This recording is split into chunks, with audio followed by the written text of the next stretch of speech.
Me kalimin e kohës, kjo shprehje mori ngarkesa të tjera. U bë një shkurtim në mediat globale, shpesh i lidhur me konflikt, naftë, luftë apo paqëndrueshmëri.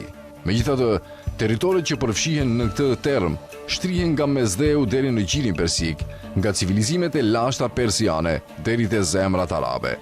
Gjuhët, fetë dhe historitë ndryshojnë shumë.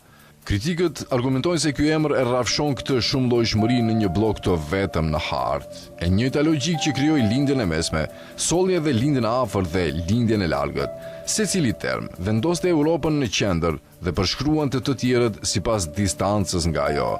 Nuk do dëgjojë kurrë dikë në Londër të thotë se po u thon në perëndimin e mesëm, kur fluturon drejt perëndimit të Europës. Ironia qëndron pikërisht në këtë përmbysje.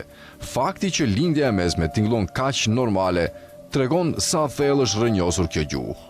Në qarqet akademike dhe politike, ndonjëherë përdoren alternativa si Azia Perëndimore ose Afrika e Veriut. Këto terma përshkruan gjeografinë, pa vendosur Europën në qendër të rrëfimit. Ato përpiqen të ndryshojnë perspektivën. Megjithatë, lindja e mesme mbetet dominuese. Termi është ngullitur në diplomaci, gazetari dhe diskursin publik.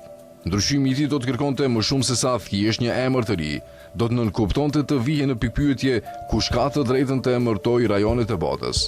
Prandaj, herën tjetër që ta shohësh këtë shprehje, mbaje mend, nuk është një drejtim natyror si veriu apo jugu, është produkt i historisë, i lindur nga perandoria dhe strategjia. Mes ekziston vetëm nëse Europa është pika jote e nisjes.